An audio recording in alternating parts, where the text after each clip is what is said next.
Welcome to the Football Historian Podcast. By all means, enjoy it. He will go right to the very top. Dos, tres, cuatro times. Here we go, Germans. I will turn these results round. All right, that's good manners. There's animosity, but there's no fight. If you can't beat them, join them. How do you make me feel sick if I look at you? No, I want to fight here. Don't drink, don't sleep with women, don't drive fast cars. Sometimes it may be good, sometimes it may be shit too! Hello, welcome to the Football Historian Podcast. We've got a big interview for you today. I hope you stick around and enjoy it.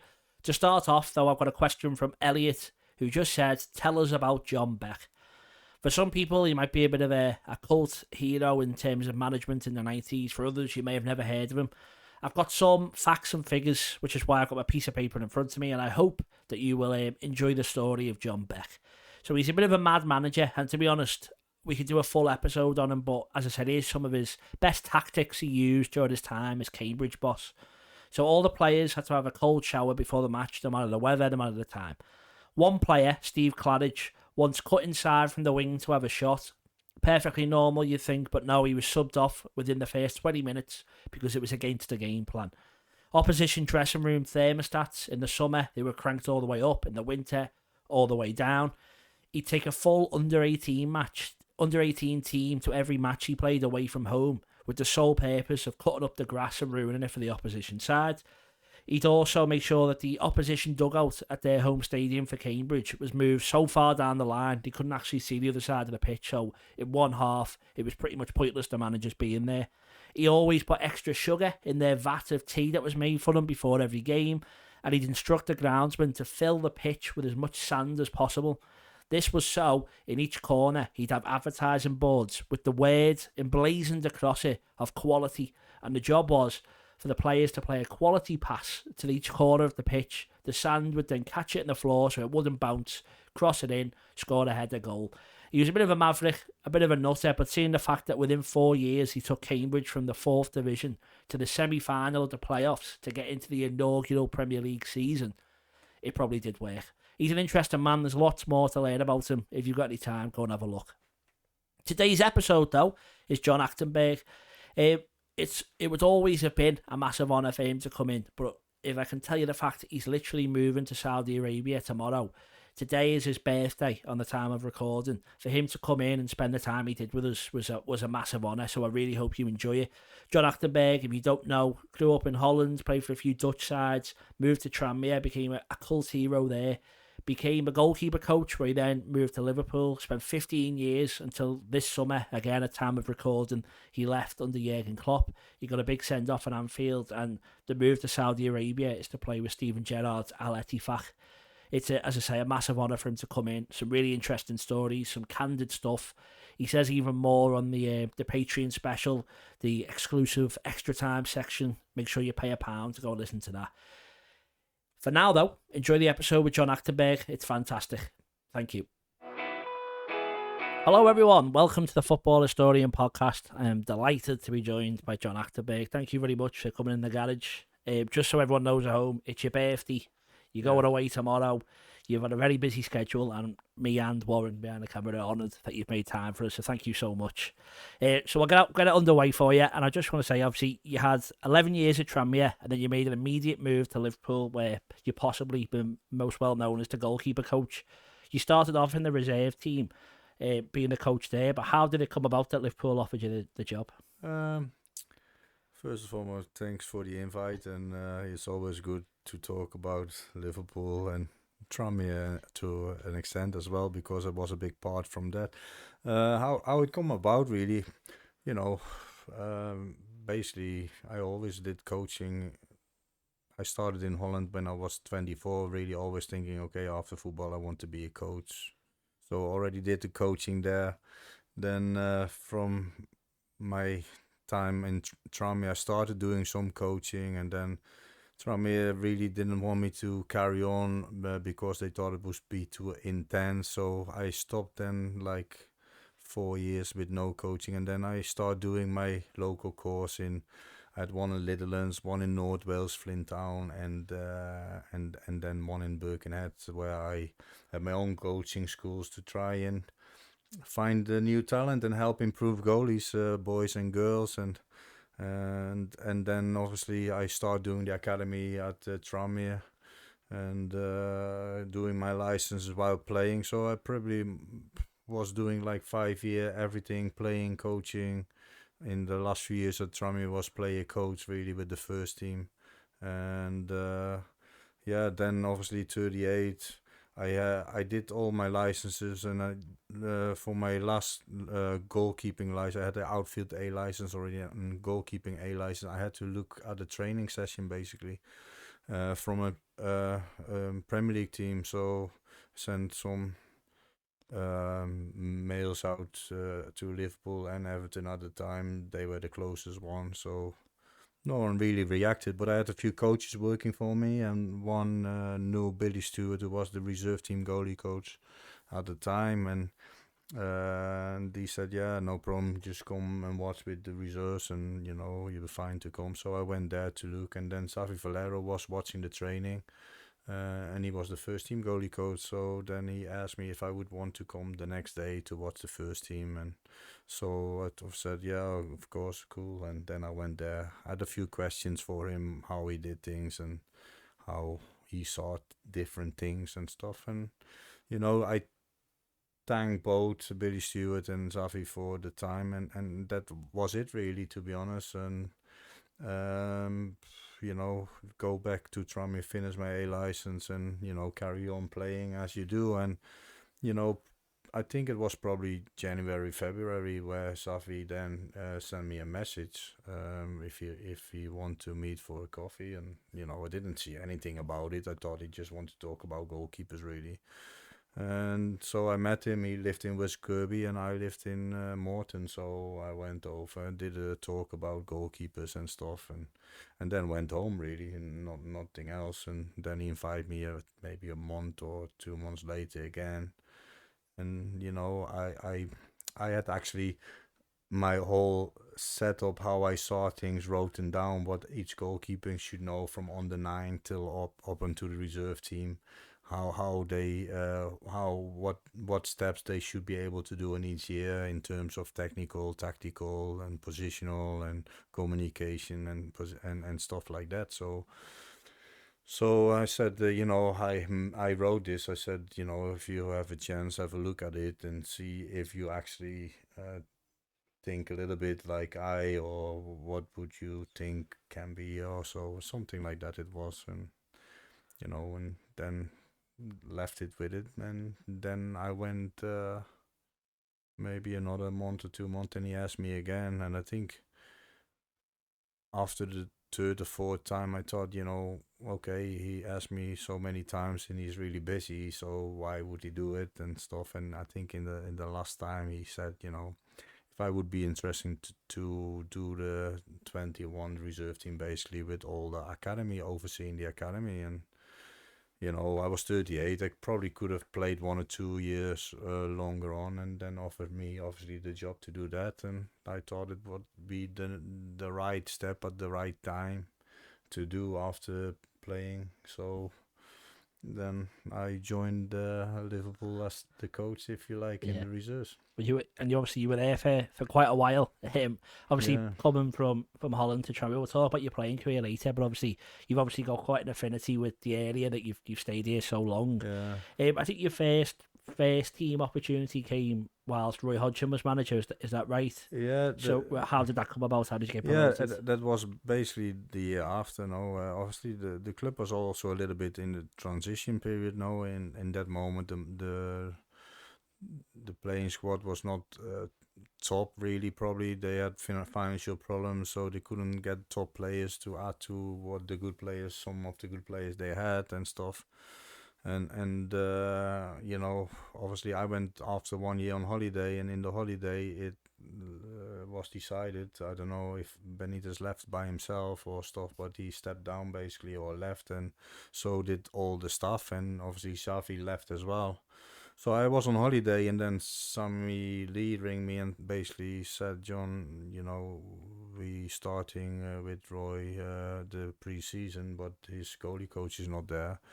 If you can come over to help out. And I actually was in the US, and he said, I said to him, you want me to come tomorrow back? And then I take the flight back and I come to help tomorrow. And he said, no, just wait till you're back on Monday, and then we start Monday. So that's what happened. So I come in, you sit in the office, Roy is there, and he said to me, yeah, John, thanks for helping us out. It can be a week or 2 weeks, and then you obviously go back to the reserves, but I need to wait for my goalie coach, Mike Kelly. And he said, yes, no problem. Anything I can do is fine. So then we started the things, and obviously after 2 weeks they go on pre-season, and there was no goalie coach still. They didn't agree with Fulham on the package to get Mike out there. So I started there. On the way home, Roy said to me, like, I really like your work and stuff, and I want you to stay and help Mike with the first team, and that's what happened basically. So I was with the first team. Obviously, when obviously not so good to start with, and after 3 months, obviously Roy left. And I know Pep liked what I was doing, but obviously I was assistant, so I had to adapt to what Mike wanted as well. So I was doing really all the goalies and organize behind the scenes the things needed for the game. And when Pepper was in the goalkeeping training, obviously Mike was there. Mike wanted to do the things he wanted to do, and I just served him then. And when he left, I did the things I think was right for the goalies left. And obviously Kenny took over. Kenny had asked Pepper if he wanted to bring his own goalie coach.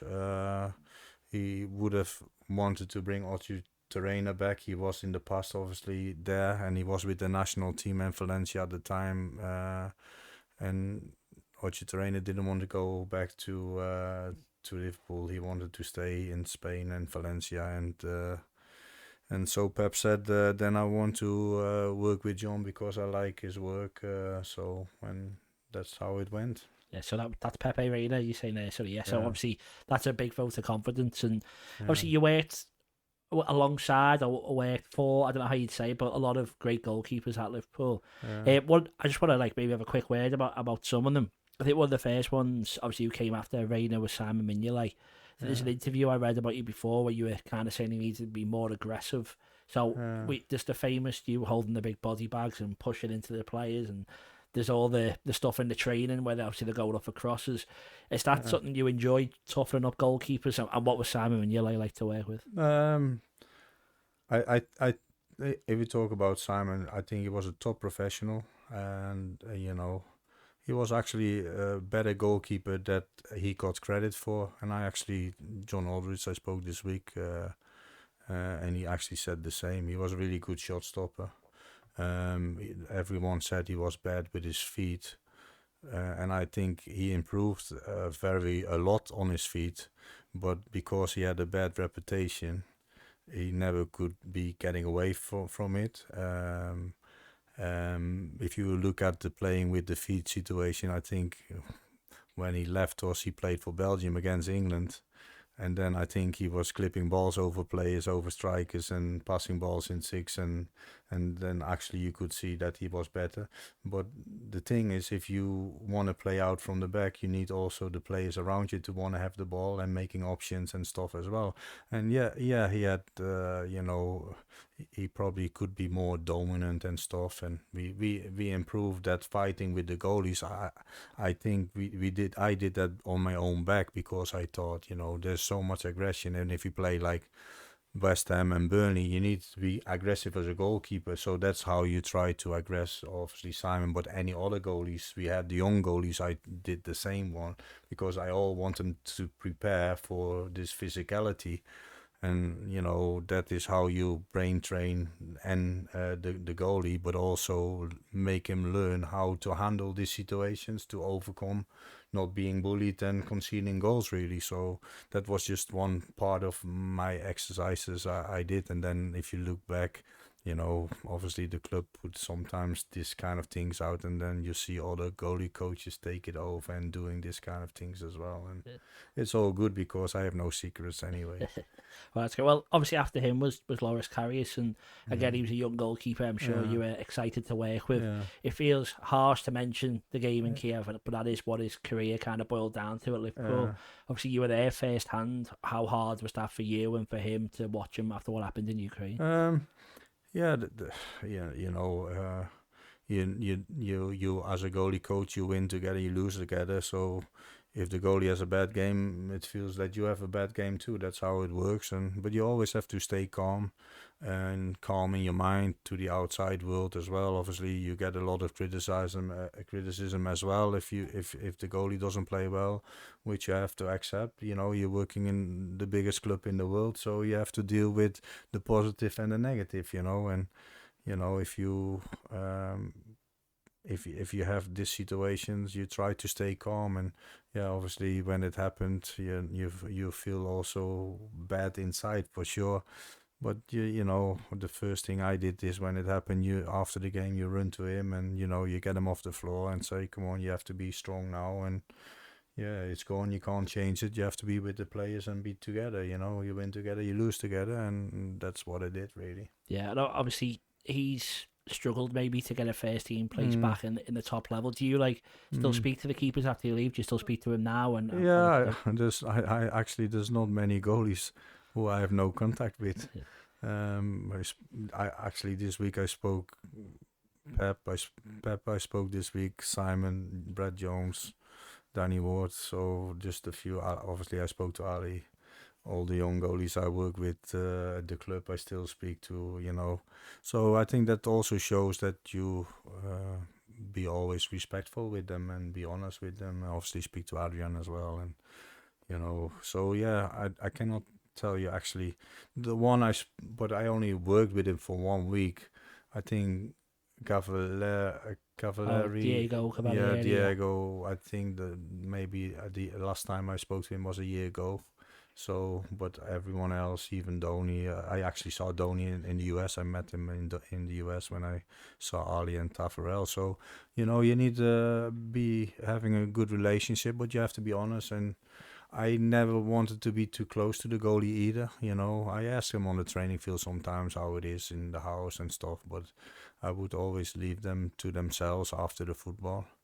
And with Karius obviously got married, so I sent him a message and he sent me a message back, and that's how it goes. As a goalie, wherever you are, if it's a Liverpool or the other club, you have to be 100% on it to make the steps and make a career. And that's obviously a big part of your job, staying in touch, and obviously by the fact that you speak to them all, it shows that you are doing a good job. Alisson Becker, you've mentioned him there. Best in the world? Yeah, that's my opinion, but I have to say that I don't know if you saw what were the best goalkeepers in the world, the top 10, and I think that was a disgrace basically that whoever made that list, that Ali was not in there. I think the guy who made that list or hasn't got a clue about goalkeepers, or I'm not sure how he saw it, but he had actually, although we didn't play Champions League, he had an unbelievable season. And we as a team didn't do too well, but he actually was unbelievable that year, and for the fact that it doesn't matter, you need to know your goalkeepers around, and he cannot be outside the top 5 in the world. In my opinion, he is the first one on the list, but if for someone not to consider him in the top 10 is a disgrace. Yeah, well, I echo that definitely. Obviously, best in the world for me, but your opinion's a lot more important. When we talk about Alisson, there's obviously one moment I think that you might guess I'm going to ask you about, West Brom, that goal. Obviously, it wasn't just, didn't mean so much to the team, obviously, because it went on to get top 4 because of it. It wasn't just that, it was what happened to him away from football as well. So what was that like? Did you tell him to go up? Was it your instruction? Do we owe it all to you? Yeah, no, in the end, he did what he did. No, the only thing, how it went, obviously, the situation with his dad was really emotional also for me, and yeah, I find it still emotional. We got even emotional to get on the field about it. But yeah, I don't know who was the referee, but it was they put 4 minutes extra time on the clock was 94 basically, and we had a corner. So and it was 1-1, and I felt we had to win the game to have a chance to get in the Champions League, because otherwise we would have been 5 points behind with 3 games left, if I'm correct. And if we win, it would have been only 2 points, I think. So something like that it was, and Leicester was above us at that time. So yeah, I see it happen, and I see Ali standing on the box, and he was looking our way, and then I shouted, "Ali, get F in the box." And then he obviously run, and the rest is history. But all the credit goes for him, because obviously he made it happen. In the end, he scored. He gets the credit, and from that moment, the team did get a boost, because if we didn't win and then go Burnley away, and the team had not the right feeling, but from that moment, the whole atmosphere changed, and it gives everyone a boost. Also, the situation with Ali's dad and stuff, and yeah, it was really emotional for us on the field, but because we both had the feeling it was like his dad was there for him at that moment, you know what I'm saying? And that's crazy, because I've been in the same kind of situation, losing your dad in a different way, but it's still like that, and and yeah, we helped each other with that for sure in that period as well. But everyone else was helping Ali with it as well. It was Corona time, and it was not easy. So all the players were and the coaches and the club, everyone supported him as well, and he also didn't want to let us down. He overcome and showed on the field that in the back of his mind was there, but he was there to focus. And he said in a way it was God's will, so he used that to carry on with playing well. Yeah, I've got a signed picture of the goal on the wall over there, so I can name. I can't tell you if it must have meant a lot more for you being on the inside, but as fans, I think you know how much it meant to everyone as well. Of So course, yeah, cool. Quivien Kelleher. He was described by Jurgen Klopp as the John Achterberg project. Is that right? How early did you spot him? How did you spot this young kid in Ireland? And how did it happen? Yeah, you don't sign him on his own, but what happened is Mark said, yeah, he's been on trial at Man United, and now he's playing in a game for them, and I think he went to watch him. He liked him. And he said, yeah, he's not tall, but so we decided to bring him in so I could also have a look at it, and so we bring him in. Man United decided not to take him. Yeah, and I liked his movement. He was quick and agile. Obviously, technical had a lot to do, and physical he had a lot to do. But I had this discussion also with Pep in the office. Yeah, we all liked him and stuff like that. I said, yeah, I remember that, Pep. I said, but the problem was, if he would have been costing 500,000, we probably would have not got him, because we could not sign a goalie who didn't look a goalie at that moment in time, because physically he was not ready, and then it's a gamble, and for 500,000 is a big gamble. So we usually sign a 16-year-old when he is really already in the right frame, and know 100% that he's gonna be the right way we're looking for him. But he was 30,000, so I said, yeah, that's a no-brainer, because in the worst scenario you would be still could make the reserves and and be a good goalie, even if it's a training goalie or whatever. So obviously we signed him, and obviously he improved a lot in the first 1 or 2 years he was in the academy. I bring him over probably with 16 for the first time, so he was 1 year in the academy, and I bring him over with 16, and I had also Kamil Grabara at the same time, two really good, talented goalies. So, and I know how it went. I bring Grabara first up to the first team, and then I had the chance to bring them both, because I always wanted to create young goalies. So when I was on my own, I also work with the young ones. I bring them up, and sometimes I work with 4 goalies, sometimes with 5, and I try to find the right program. because physical, I was still really fit as well, so I could do it on my own. But I always wanted to have the young ones to make the next one for the future. So on that stage, I had Camille and Queef, and I said to Queef, I said, listen, Queef, I really like you. I said, you're so quick and reactive. I said, we need to improve a few things. We definitely need to improve a little bit of strength and stuff, physicality, strength. I said, because at the moment, if I have to make a choice for number 3, if we get an injury, it will be Camille, because if we play Stoke, he is physical ready. I said, and you not. I said, but I tell you now, inside a year, you can overtake him for sure, because I like your agility, your speed, and your movement, and that's what happened.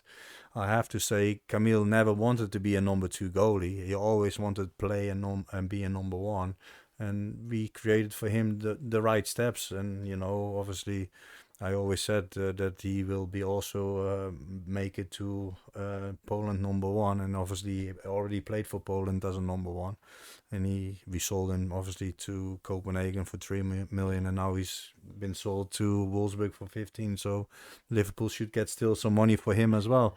So yeah, that's how it went. And obviously then Queef came full time.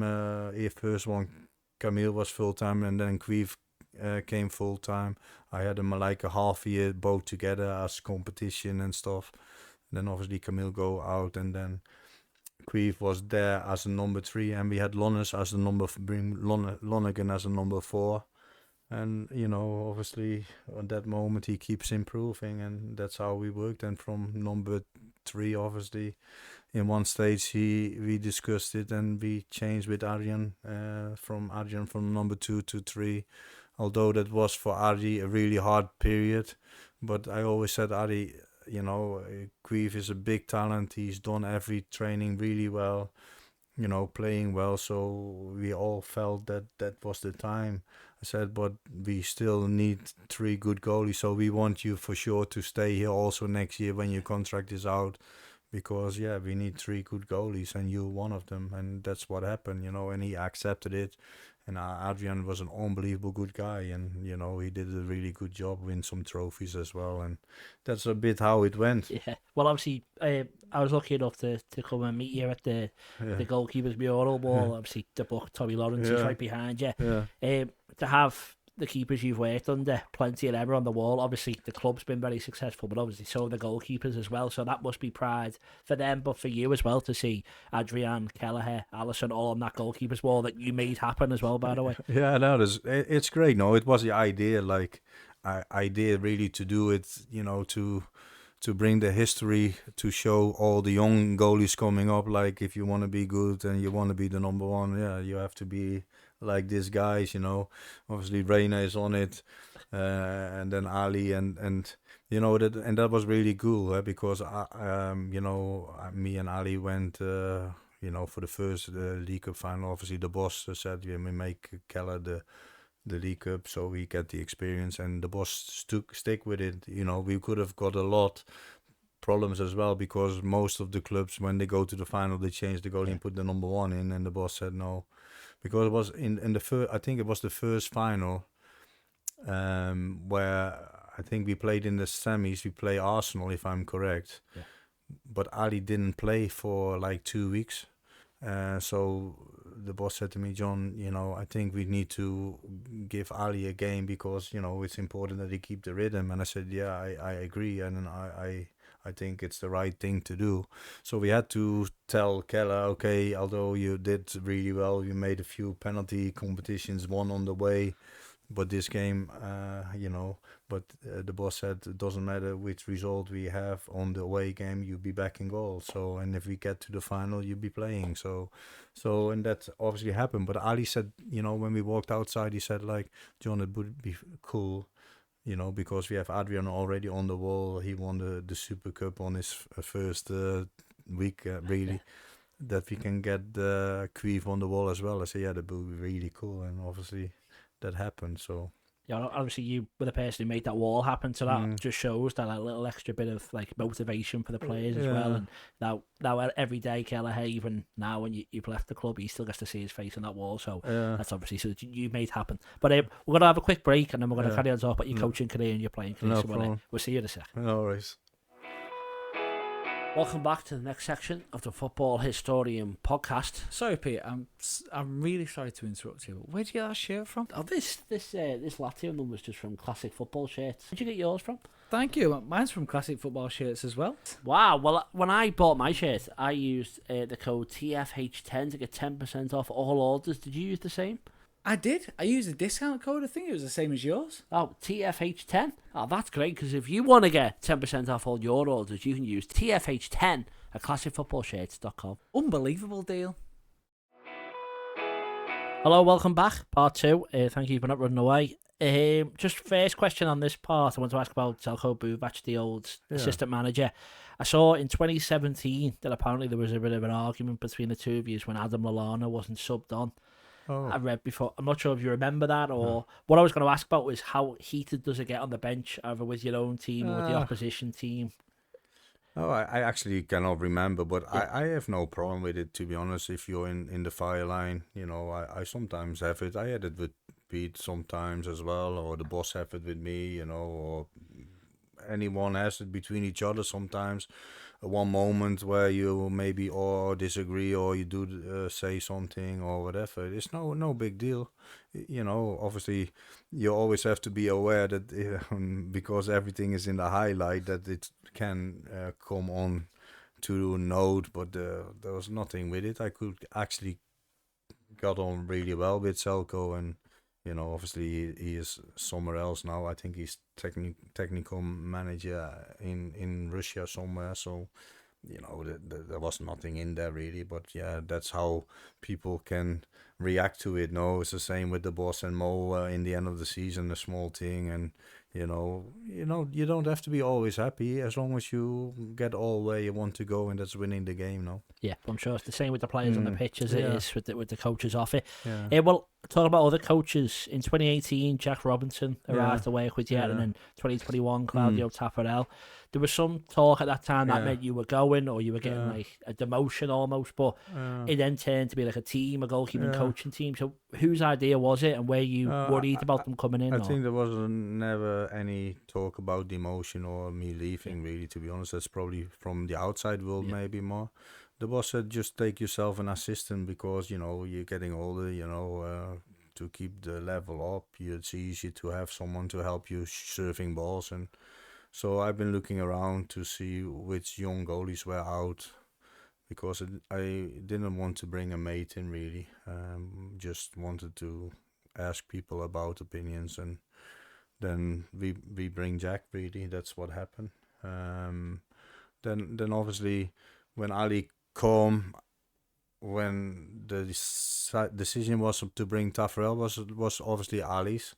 Ali spoke first to the boss, and then the boss spoke to me, and then Ali spoke to me, and Ali said he always promised to work with Taffa together, and he wanted to bring him to Rome, but then obviously after his first contract already left to Liverpool, and then when he signed a new contract, obviously it came to the talks and stuff, and you know, he was pretty clear, you know, if it would not work, then Taffa would leave and stuff like that, and he was really honest, and it was really good, and you know, obviously I'm in charge of it, so I need to make it work, and I make it work, and you know, you respect Taffa for what it is, you respect Jack for what it is, and you know, you define things and make it work, and it was really a good relationship, and I think it worked really well between the three. Yeah, well, yeah, obviously, where you saw what happened on the pitch, and it obviously shows the growing influence of players that they can have that too. But obviously, Pepe Reina had a similar situation before you joined. But what's about penalties as well? You know,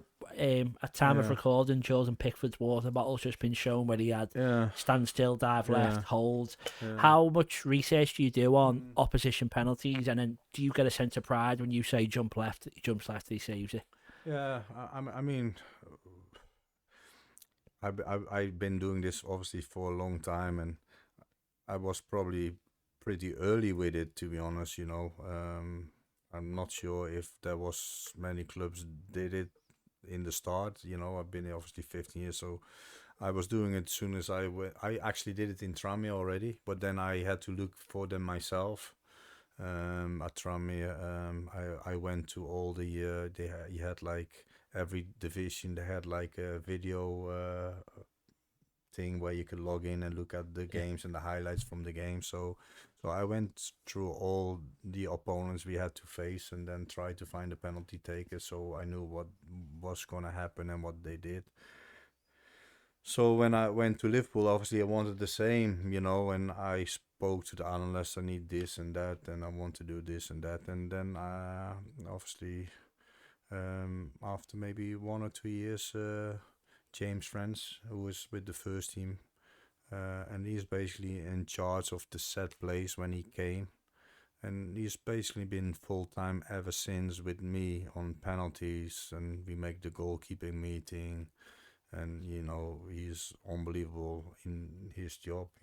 I think he's one of the best, finding everything and knowing everything. And then obviously we make a goalkeeping meeting between ourselves for every game to help the goalies to improve and be ready for what can happen in the game.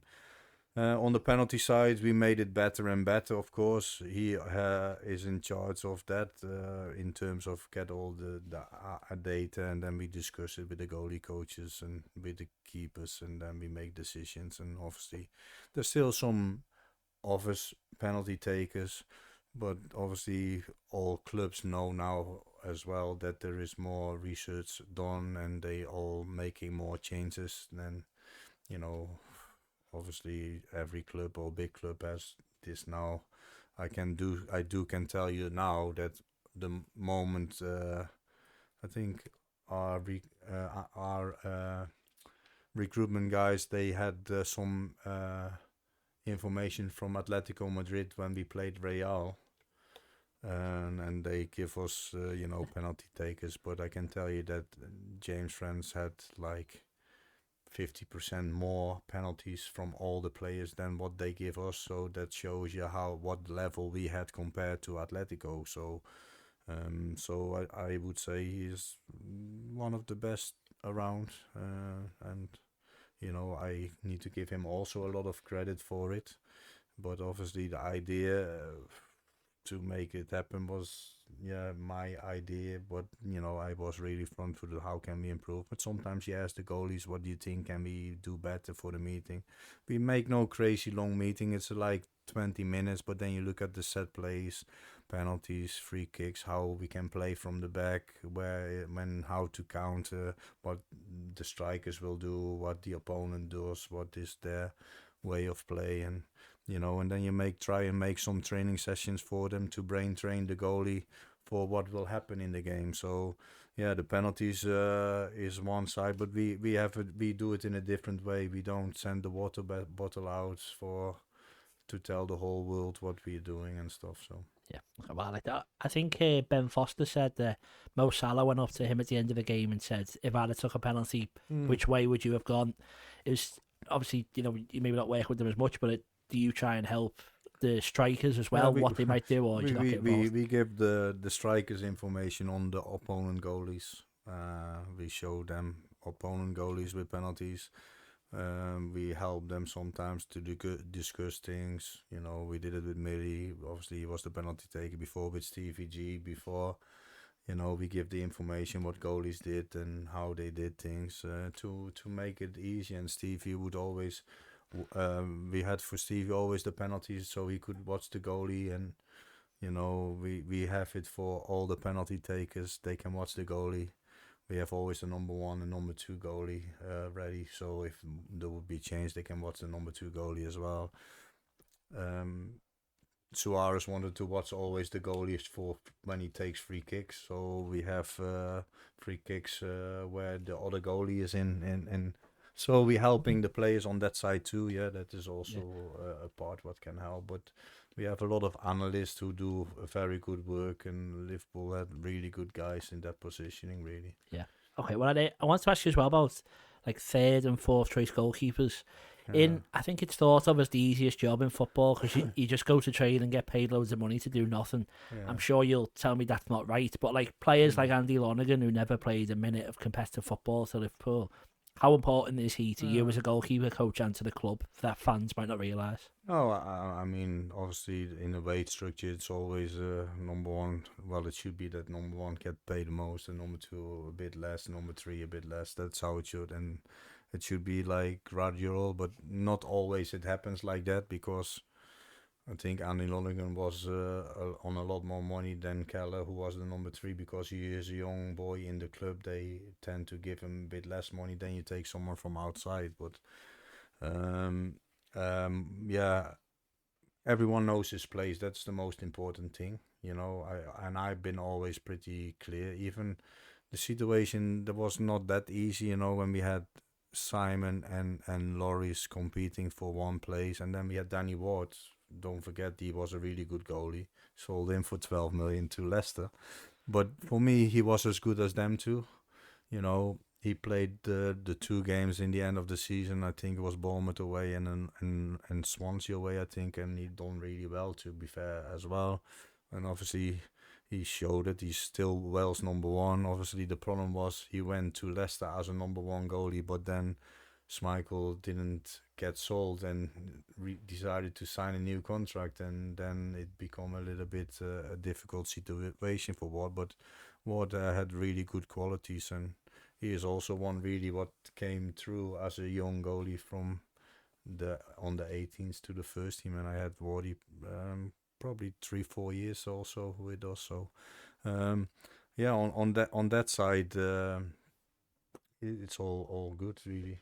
Yeah, but obviously you need them in like the 11-a-side matches and training and stuff. Is that what they're most important for? Because I think like Tom Heaton's at England, and they were saying they wanted him so they could have two 11-a-side games. The thing is, we find the right balance for each, you know, like so if Ali had played the game, the next day is normally on a recovery day, so all the three main goalies are the most experienced ones, so they have a normal training, so all they will join the team training, for instance. So number 4 is as important as number 3 and 2, because one is injured, the next one moves up, you know.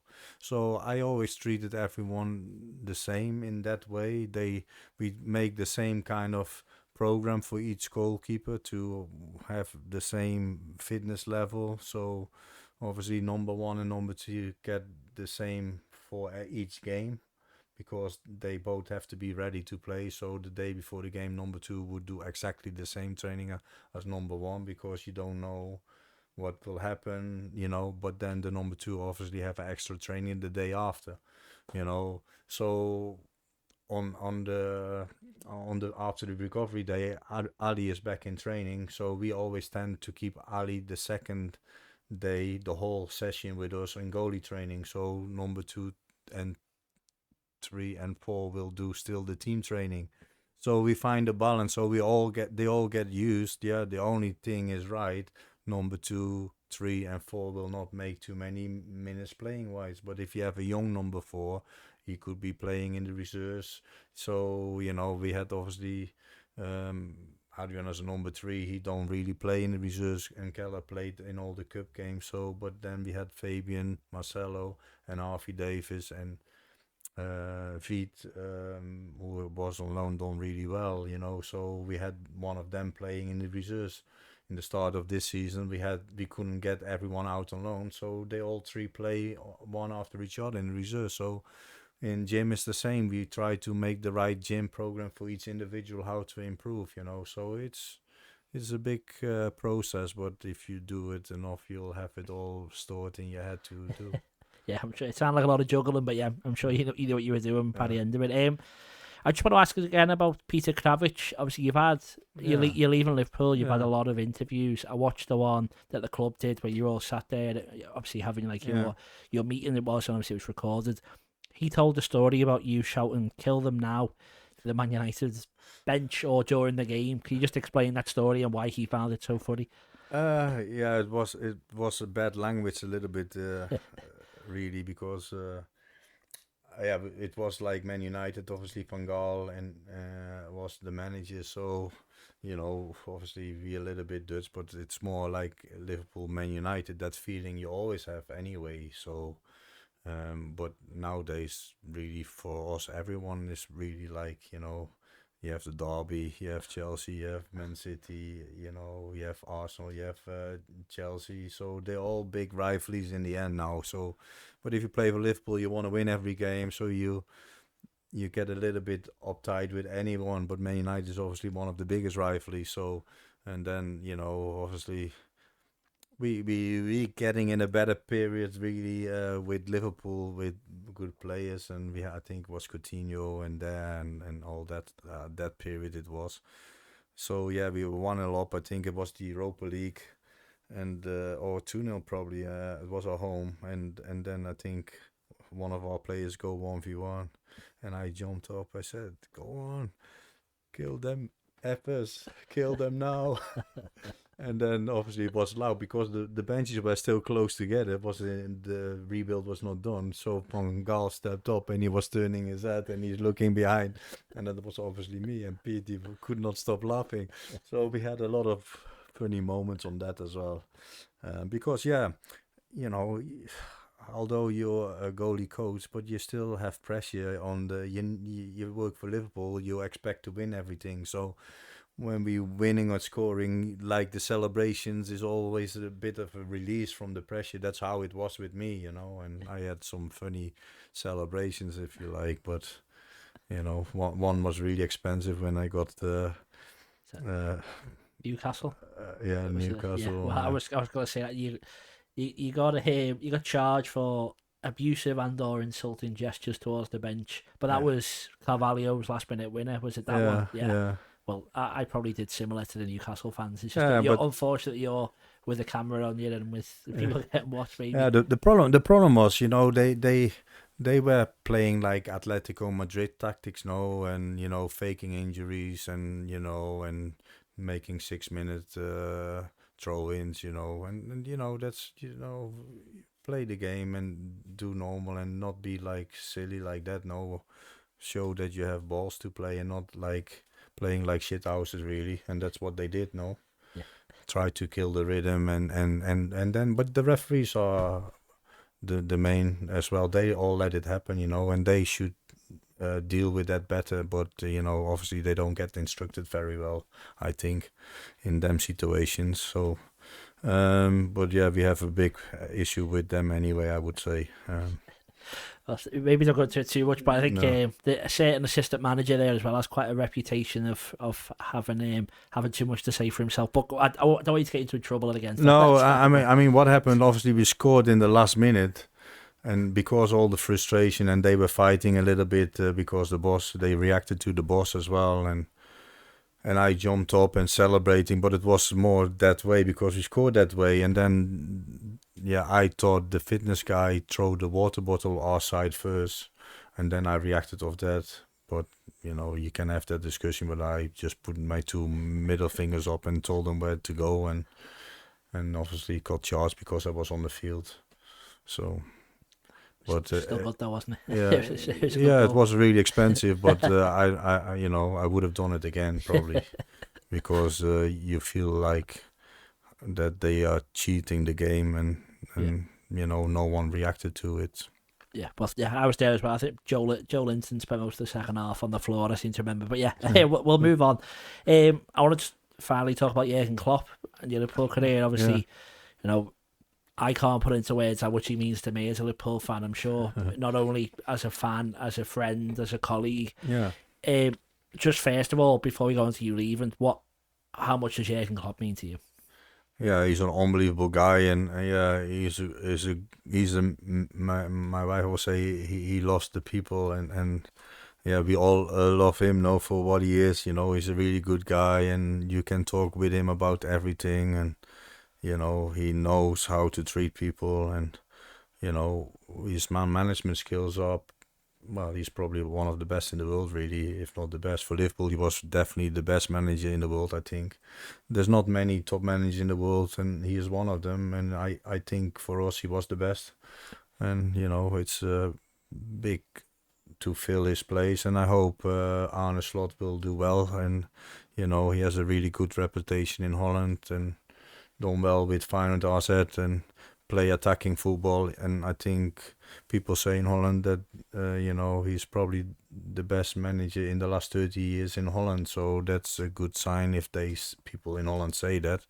So hopefully it will work and we can win more trophies, because that's what we are for now at Liverpool, winning trophies. Yeah, well, and obviously Jurgen leaving meant that you left the club as well. So was it immediately obvious when he went that you would be going as well? Did you want to stay? Did the club make you go? Or did you talk to Slot? How did it all work out? No, Ali wanted me to stay. He wanted to keep the whole department to stay, because the first day it went out was also a shock for everyone. And Ali said, yeah, John, but I don't want to change anything. I want to keep everything.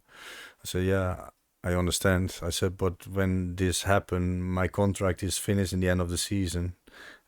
And I don't want to gamble on it, if you like, and hope and see what will happen. So that's what happened, really. So I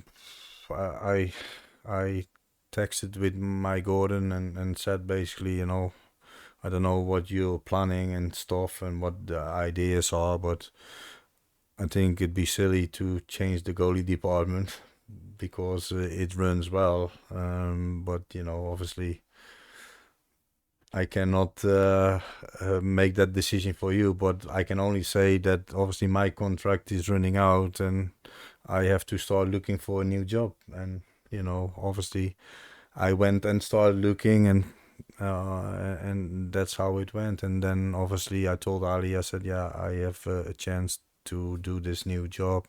Ali asked me to really wait with it if I could, because he wanted to keep me. But I had the family in the house pretty early with the offer. We talked. Obviously, I'm joining Stevie, and I said, I like the idea as well to do that. Stevie, I know as a player, he's a really good guy, and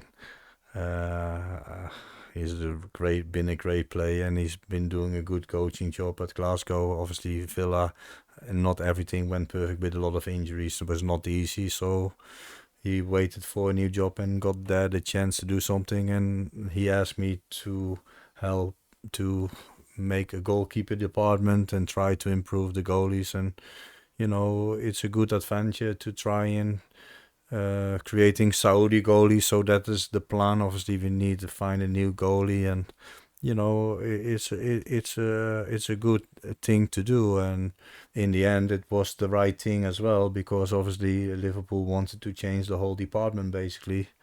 But in the end, they were smart to keep at least Taffarel, because if they would also change Taffarel, they probably told Ali to find a new club basically, because you have to be smart as well. So yeah, and it's good because Staff is a really good guy, and it's perfect that he is there for them. Yeah, well, that's it. It's a new adventure. Obviously, you're reuniting with Gerrard and Andy Fairth as well, who obviously was at the club.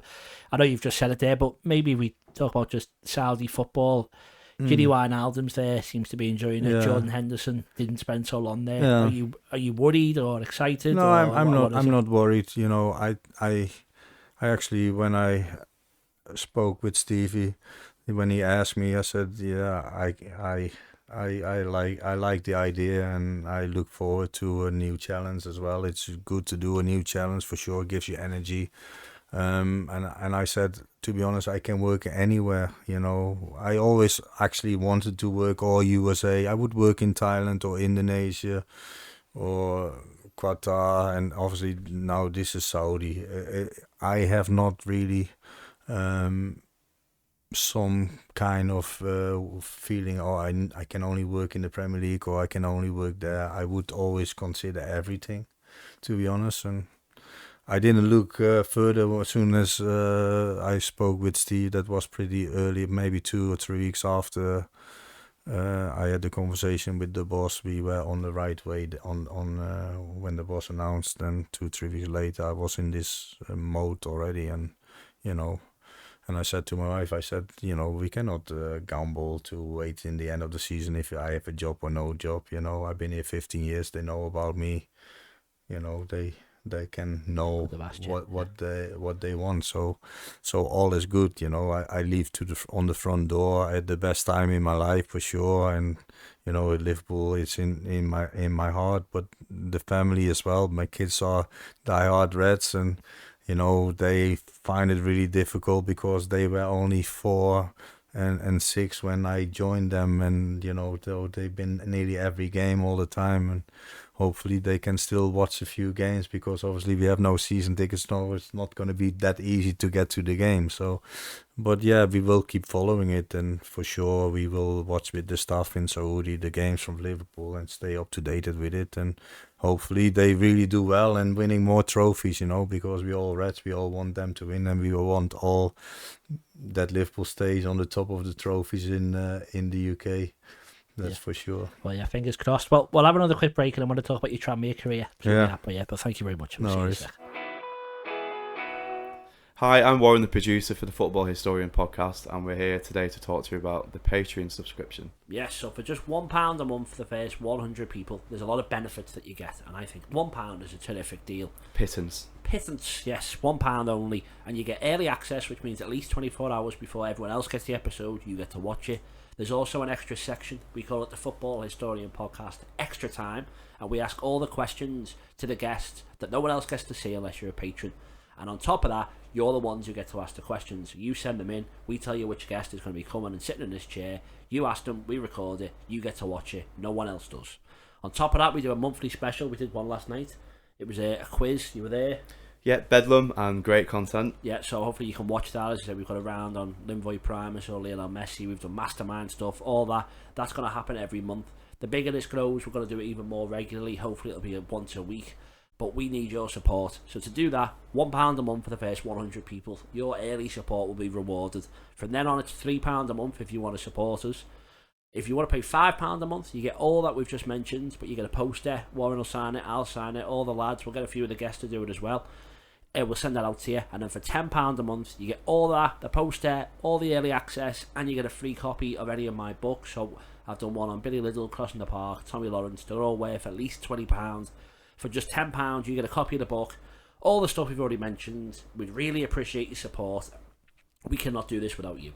This really is a passion project, and anything people can put into it goes straight back into it. We don't take a wage. We're doing this for free. We're doing this because we enjoy what we do. That's it. It all makes the content better. And I say from just £1 a month, you can make our dreams come true. Thanks for the support. Enjoy the rest of the episode. Hello, welcome back. We're going to talk about Tranmere now. Well, I'll tell you what, we'll start earlier. So you're playing days before Tranmere. So you started with, you might have to, I apologise for my pronunciation, I'm not saying it right, NAC Breda and FC Eindhoven. Is that all right? I started actually in Utrecht because in my hometown I started as I was like in my local team. I was 14 years when I played in the first team, and then Utrecht had no youth system, so they can only sign players for like on the 18s if you like. So with 16 and playing 2 years in the first team at my local team, I went to Utrecht for a trial for the under 18s, and they signed me.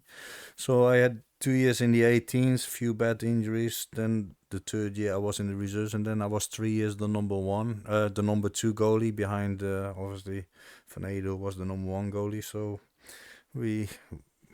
I didn't play actually. I didn't make my league debut, but obviously I was 3 years every game on the bench. We played in Europe against Madrid and Sturm Graz in the UEFA Cup. It was at the time. So 3 years Utrecht. Then I got released, and then I went to NEC Breda, where I make my debut the same year, I think, when I started. Away to Groningen. Suarez was not there yet, I think, but we drew 0-0, clean sheet, second half, and then I made in the end of the season two more games I played in the end of the season. One was Heerenveen at home, we lost 3-2, and the other one was PSV away. When we played Groningen 0-0, I came in the team, and then on the Tuesday we played the semi-final against Feyenoord for the cup. We lost that one 3-0. That was at home, and then obviously in the end of the season I play Heerenveen and PSV. PSV had Ronaldo in the team then, and he was on 28 goals, and he said, "Oh yeah, I will want to go for 30 goals." We won 4-2. But he did score the 2 goals. But yeah, so I played there like 15 games. The following year, they started as the first goalie because the other one was injured. That summer, my dad died really. So from that, he saw me actually one live game against Heerenveen. That was the last time. So he missed everything from my playing career, basically, and my coaching career. But I said at the time to him, like, I'm good enough to be a number one, and I will make it as a number one goalie for sure, because I see the training and I know I just need a chance. So I was at NEC Breda 3 years, and they offered me another new contract, but the Boston month started, and I said no, I want to be number one, and I went to Eindhoven. This is the second team. PSV is the first team in Eindhoven. Eindhoven were in the second division. So went there, played the first season. I didn't like it. I thought it was too amateuristic. The players, they had not the same mentality, because NEC Breda was like having a good team. Van Hoordijk was the striker. They were like in the top 6 in Holland, and then going to the second division is a massive difference. So I wanted to leave pretty early. Utrecht wanted to sign me back, and they offered 200,000. They turned it down. But I told them I'm not going to stay here. But then the second year I got injured, and I had no team to go to. And in Holland it works a bit different, because they signed the teams filled up in March, April for the next year. Where in England, I didn't know that. They start signing players in the start of pre-season. Some they get renewed in May, but some get renewed in July when they start again. So when I come back from a bad injury, I was out for like 5-6 months. I started in Telstra in a second division team 1 week, and then I got the offer to go to Willem II, where Sami Hyypiä was at the time, to train there, to be fit. And they had a really good manager, Co Adriaans, who was also manager for Porto, Salzburg and Ajax, and won the leagues with all of them. And he made the players so fit that year. Willem II, I think, finished second and got Champions League with an average club who normally finish between 10 and 18, really. They finished second with Sami as the send-off, and then obviously he went to Liverpool. So I was there 3 weeks, and because the intensity, I was so fit, I got a chance to go on trial at Tranmere, and went there 2 weeks, played 2 games, 2 clean sheets in the reserves, 1 Wolves away and 1 Grimsby at home. Stopped the penalty in both of the games, and I was on really good in training. So they wanted to sign me as a replacement for Steve Simonsen, who went to Everton. I saw Steve Simonsen in the training, and I thought, he goes to Everton as number 2. I don't think I'm worse than him, to be honest. So that was good to see the level. And, obviously, Aldo wanted to sign me, and I went to Tranmere, basically. Yeah, well, that's quite a big move, though, from Holland to, Netherlands to Tranmere. So was that the first English club that was interested? Is it because it was English football you wanted to go? Or there was always a dream to play in England, but you never think that will happen. But there was no chance to find a club in Holland, because all the clubs, and with my injury, all the clubs were sorted for goalie. So I needed to find somewhere or go to an amateur team in Holland and sign up. And, the agents, I think it was Dave Speedy with Van Buurik, Dutch agent, and Dave Philpotts, they make this trial and, obviously end up being there 11 years. Yeah, well, it was, as you say, a big relationship that you built. It was a Danny Coyne injury I've got here that paved the way for your first team opportunity. Is that true, or did you sign as first choice? Danny was there as well. Yeah, and Danny was injured, so I was straight in the team basically playing. Played I think Swindon home, televised, and clean sheet 0-0. We drew at home. Yeah, and then when you arriving, obviously you said you had your trial at the the reserve. Sorry, were you happy to arrive as a number 2 and try and fight your way in? Is that what was in your mindset when you came, or was it to be number 1? There was no discussion about if I come as a number 2 or something like that. I just came there and to try and play. Well, and you said about Camille Grabada before, like he always wants to be a number 1. Was that your mindset? I have to be number 1, or were you happy to try? I left NEC Breda because I want to be number 1. No, and in the end, obviously, I think the year we went to the League Cup final, Liverpool wanted to sign me as a number 2 behind Westerveld, and it was between me and Afexa, and they took Afexa. So that's how close I was. They were talking about 3-year contract and the salary and everything, but obviously Haulier decided to go for Afexa. That's how it went. Yeah. Okay, and then obviously you mentioned there that the cup run was quite special for Tranmere at that time. Obviously there's the victories over Southampton and Everton. Yeah. Can you talk us, if you obviously out there the final when maybe it wasn't as good of a memory, but the cup run, how special was that? Those days at Prenton Park. Yeah, but we had good players. We had young players. We had like Alan Marn. Jason Kumas was close to get in there, David Kelly, Gary Jones, Lee Jones, John Morrissey, I think, was the right winger, Thompson right back. We had Clint Hill,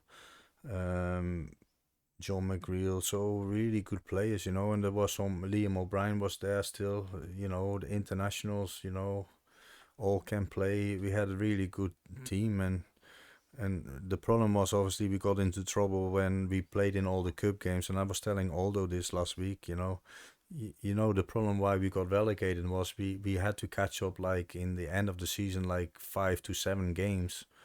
And we were behind, and we had not enough width in the squad to keep every 3 days 1 game and firing, and the others had a fucking week rest to jump, and that was just not enough, and that's why we get relegated. And if you get relegated, it's not easy to get back, really. That was a bit the issue, and the money was getting less and less with Tranmere, so every year the squad become less and less, and in the end you cannot avoid it then. So 3 years we turned it every year around. We got in the bottom, and then the first years I was there, we finished mid-table, but the last year obviously with the good cup runs we could not change that, so that's how it went. Yeah, and then I've got here from the cup final, you weren't given the chance to start. There's talk of it was because of a contract request from yourself. Is that true? Or well, yeah, the for sure it was the situation with Liverpool wanted to sign me, so I was not going to sign the contract. And I think Gary Jones had the same issue. Gary was in my house actually yesterday, and he said, they said to him was not going to start if he didn't sign the contract. The real reason, although could not remember, but it's also no big deal. It's history, and I have a good relationship with Aldo as well, and decision be made, and you have to deal with it. I would have loved to play 5 minutes at Wembley. It was the old stadium, but I've been there in a cup final in the old stadium, the last one with the League Cup, and I obviously had a few cup finals at Wembley with as a coach, so it's been all good. I'm pretty calm. Yeah, okay, well, that's fine. But obviously, a Kevin Muscat penalty save against Millwall was described as one of your best appearances, obviously being on the telly as well. You said there you had 2 penalty saves in the reserves. Was penalties one of your best assets, would you say, as a player, or was that just lucky that you were on telly? No, it's not my best. I think I was a pretty all-round goalkeeper, and that's probably why I fitted with Liverpool, the way Liverpool play. I teached always in Tranmere all-round goalkeepers. I want to create all-round goalkeepers, so that's why I bring Shamal from Tranmere to Liverpool, and I had to fight every time in the club by, he is staying because people wanted to release him, and I said no, because he will be 6'4". You need to look at the long period, and he's playing in the Scottish Premier League now. But the problem is, if there's too many captains on a ship, then it doesn't work. If you have a goalie coach who has a bit knowledge, you should leave that knowledge a little bit with them. But unfortunately, there's too many people who want to have a say, and then that's where it goes wrong a lot of the time. So, the Kevin, I had a good game. I made a few saves in that game, but the penalty, I make the week after a penalty save against Luton, I think, and no one talks about it. But that's because it's on the TV, that's how it goes. But I was a pretty all-round goalkeeping, playing high lines, sweeping up.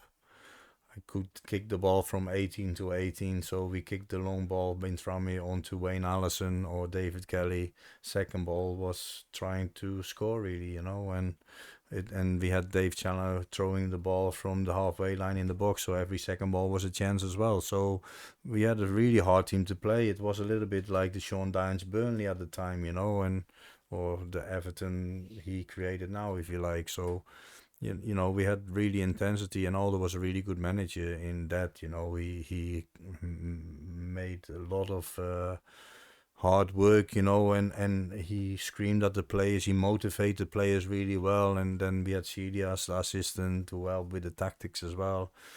So they did a really good job for a limited budget as well, and and you have to, and I respect Aldo really, and like Sami Lee, they both been massive in in England. Sami Lee bring me to help with the first team, Aldo bring me to the UK, so that's why I always regard them highly, and I will always back them.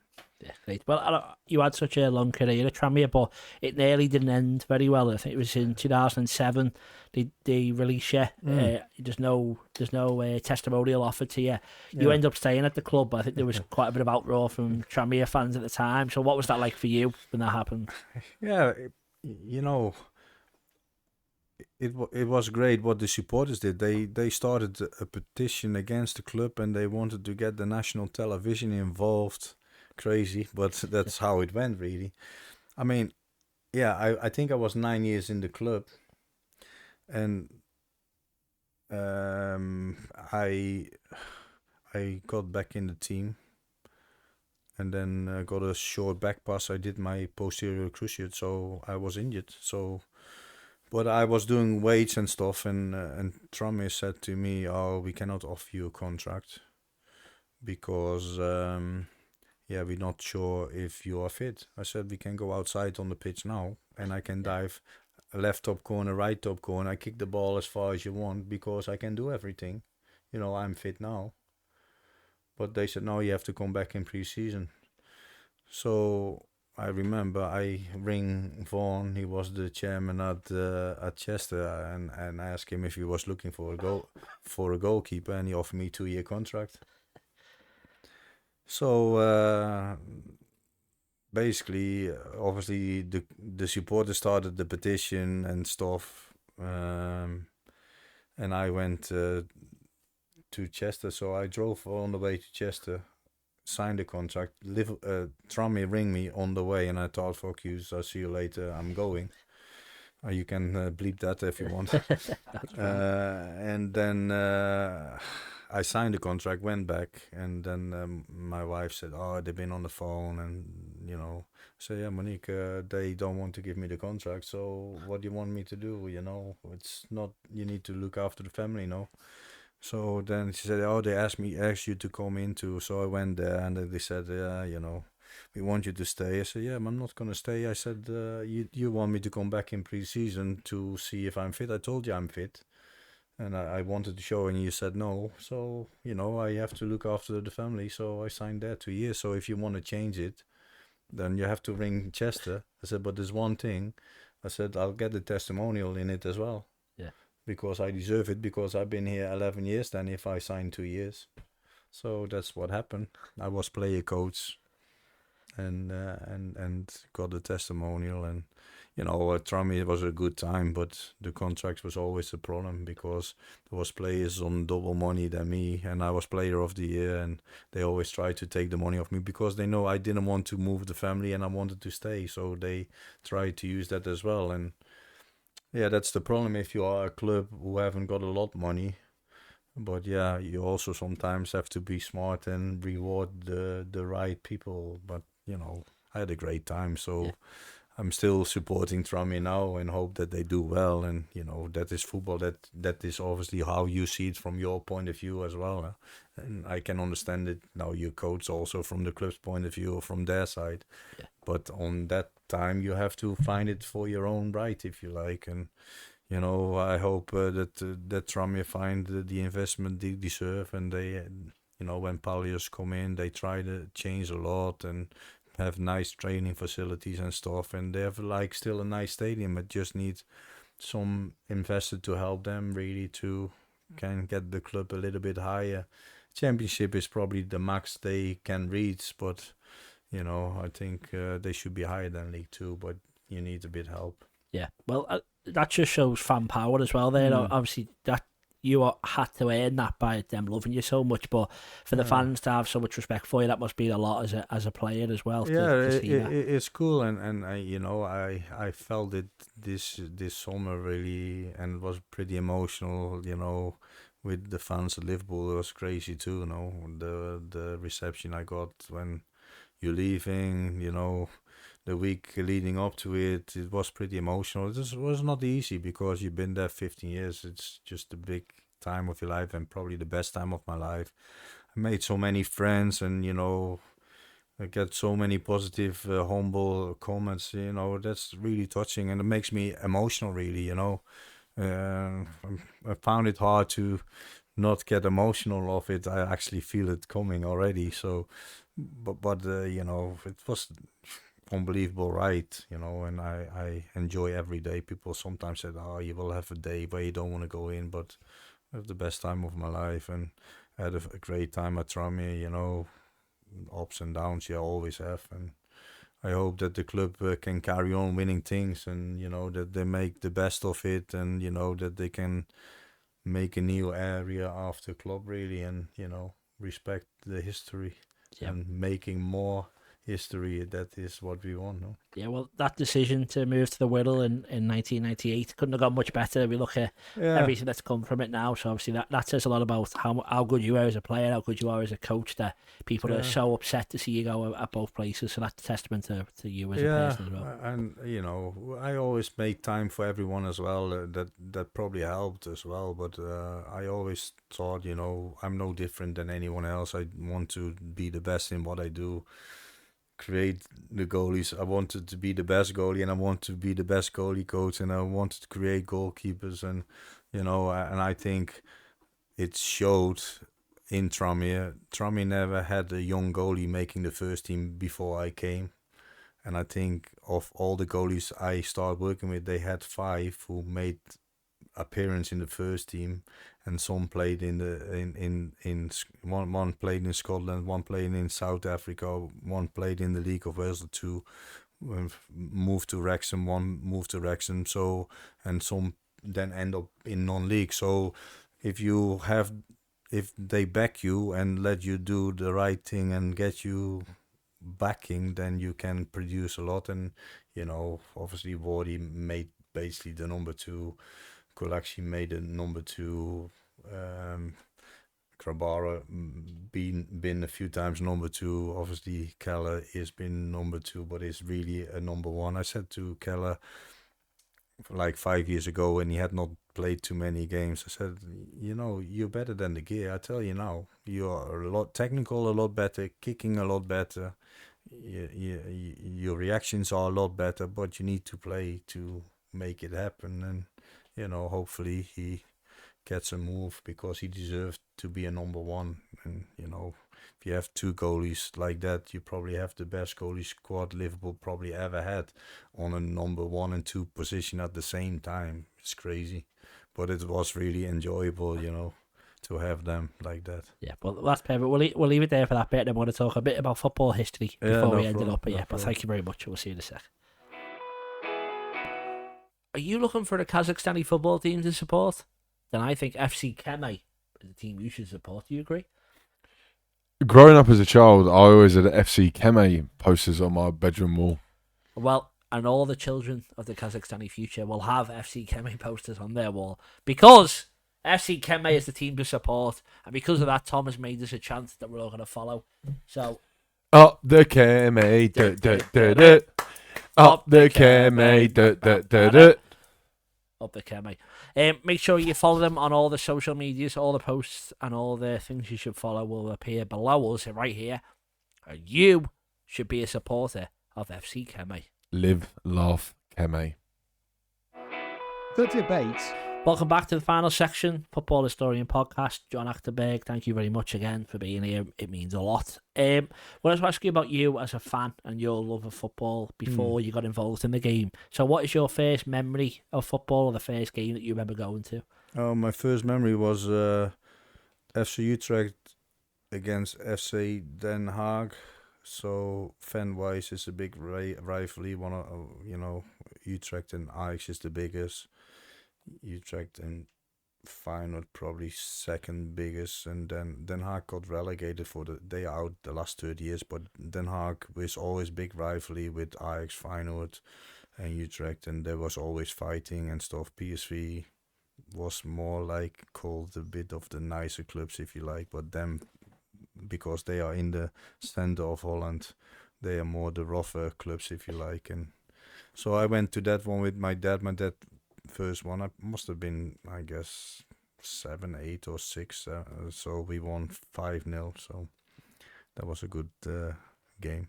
And who was your boyhood hero? Were you watching the goalkeepers, or were you normal like everyone else watching the strikers? Yeah, the goalkeeper wise in Holland was Hans van Breukelen, who played for Nottingham Forest.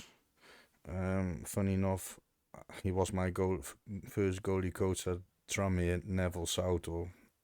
I always liked. Players wise, obviously we had few good players. I always liked Marco van Basten. He was from my hometown, and he was unbelievable striker really. And fortunately, could not carry on until after 28 because of the injury. But he was, I think, already three times Player of the Year with the Golden Ball. So can you imagine if he carried on after 28, already won 3? But that's football. Yeah, and then if I can ask you about the best game that you remember, as a fan, you've been involved in, but the best game you remember growing up. Or... As a fan, it was probably not the best game, but for Utrecht to win the cup was pretty cool. And the cup was they draw Helmond Spot in the final, or they got them in the final, but the draw was away really at Helmond. But because Helmond had a small stadium, they were a second division team. They swapped it to Utrecht, to the home ground. But the goal was not, the game was not going that well. But in the 88 minute, John van Loon, the striker, he was like 199. He played for Ajax and Anderlecht and the national team a little bit as a sub striker. He had the ball, and I was behind the goal, and it went in the top corner, and obviously we won the Dutch FA Cup, if you like. So that was a good memory. Then I was probably 12 years to watch it, something like that. So, yeah. And I normally ask people for the best 5 players, but seeing as I've got a goalkeeper and a goalkeeper coach, if I can ask for the top 5 goalkeepers of all time, would you be able to put them in order for me? Would you be able to do that? Oof. All time. I mean, if in my all time, yep. I liked Van Breukelen at the time, was good. I don't have him really top 5, but I liked Van der Sar. He was good, although he gone to the wrong club in the end. But Ali is for sure in the top 5. He's the top 1. I like Neuer, but he was really good at this period as well. So the Neuer and Ali, I think you could put them in their period. Ali has this period now. Neuer had the period before Ali. Both as the number 1, the way they are. That's the type of goalkeepers I like all round going forward. Buffon was pretty good, no.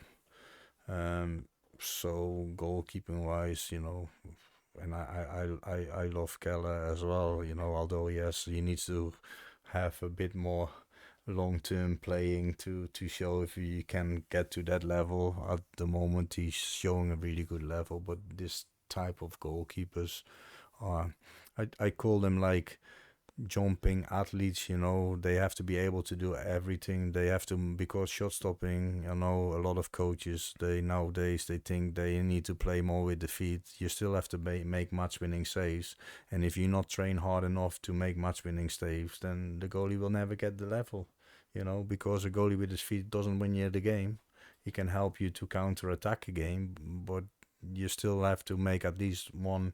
Even in a big team, you have to make one big save, and if you as a goalkeeper not be good enough to be that, then something goes wrong. But there's new experts out, but for me, shot stopping is still the number one, and all the attributes you need to be good in crosses, you need to be good for 1v1, you need to be good in playing with the feet, left foot, right foot.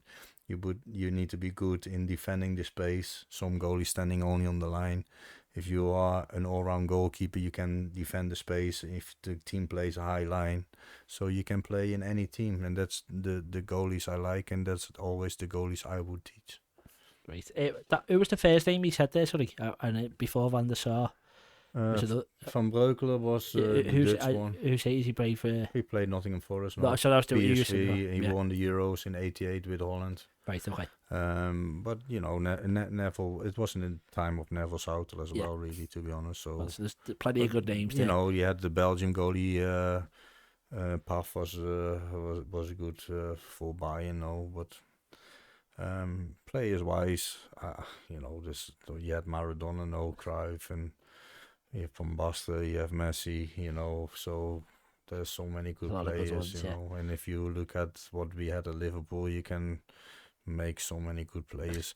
What I like on players is that they make you pay to watch a game, you know, like Coutinho, when he played for Liverpool, you would pay money to watch him. And actually, Thiago was a good player, although he retired now. But when he's fit, he can make magic passes. Bobby, crazy, what a player. Mo and Sadio, they could make some unbelievable things, you know, with the ball and the feet and the speed. That's crazy, you know. So all this kind of players, it's a dream. You can watch them from close every day. Yeah. The entertainers, yeah. All right, well, and maybe a tough one for you again. Who is the greatest manager of all time? Oh, the one I work with is Klopp, I would say. If you know, Cruyff was a good manager. You know, Ancelotti is an unbelievable good manager. Guardiola is a really good manager, you know. So you go from this area, then I put them all together. Guardiola always refer back to Cruyff. Koeman also no. So Cruyff has been really a trendsetter for the future, I think, for football. But the boss says Saki was also really good. No, so you have a few good ones, but it's not easy to get one. Hopefully Slot can be the next one, you know, and that's in his hands to make that happen. And we hope as Liverpool fan that he will do it. Yeah, perfect. Well, now we're going to settle some debates. The debate. So the first one I'll ask you is Gerrard, Lampard or Scholes? If you could put them in a 1, 2, 3 as well for me. Oh. There's only one number one in that. That's fucking clear, no? It's Stevie for sure.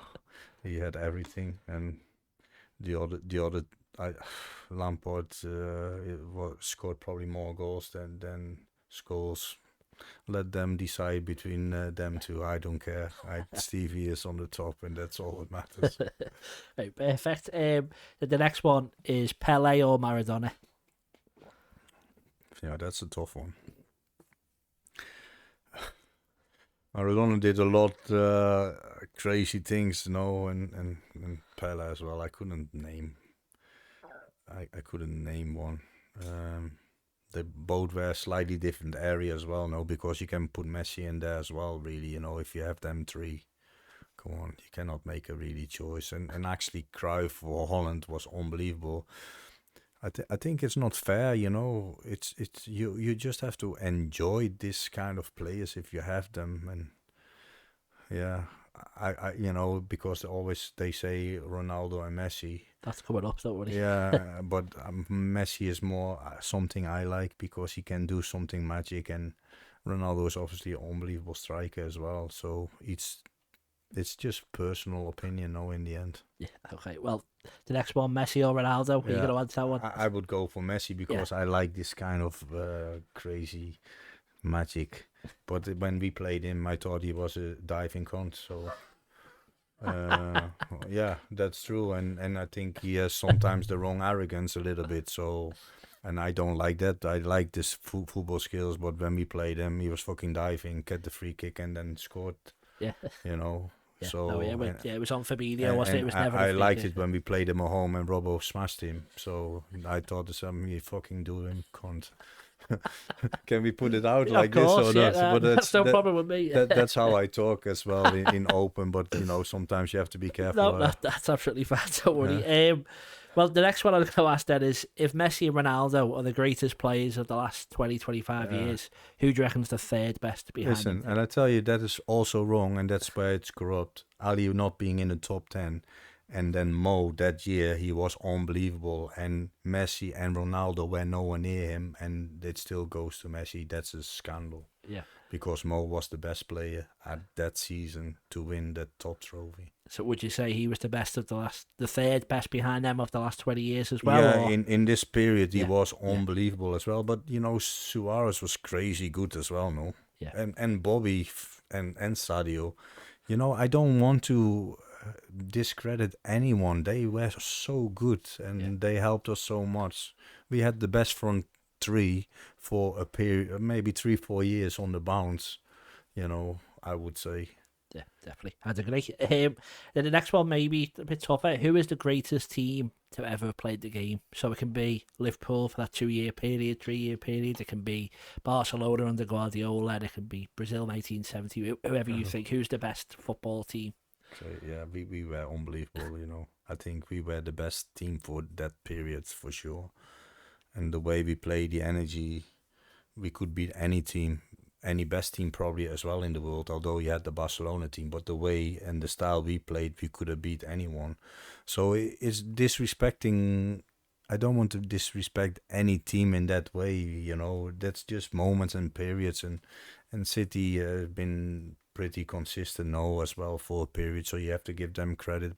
Well, that's fair enough. And then the last one I'm going to ask you, well, there's two. I'll go with the goalkeepers first. You kind of answered it, but Buffon, Casillas and Neuer, we normally ask, how would you order those three? You know, who's the best? Or Neuer was, for me, the number one. So I was not the biggest fan of Casillas, but, you know, he has a great career and he saved Spain for winning the World Cup against Holland with this block save from Robben. No? Yeah. Okay. And then the last question is club or country. Obviously, in Liverpool, it's very much club orientated. But maybe if you were as a player or as a coach, would you rather win the World Cup with the Netherlands or win the league, the Champions League with Liverpool, which obviously you did experience? I never had the winning with Liverpool, everything. I think that's for me more important, I think, than winning the World Cup with the country, I would say. Yeah, that's your opinion. That's fine. Okay, well that ends all the questions. Thank you so much again. Is there anything you want to plug or anything you want to share to say before you go? Or no, I just hope it's enjoyable for the people, and you know. Thank you very much for joining us. It's been a pleasure for you to come here, and on your birthday, right before a big move to go and see Steven Gerrard in Saudi Arabia. Thank you so much. Yeah, it was fun to do, and hopefully all goes well with you. Yeah, all right. Thank you, and we'll see you next time on the Football Historian podcast. Thank you.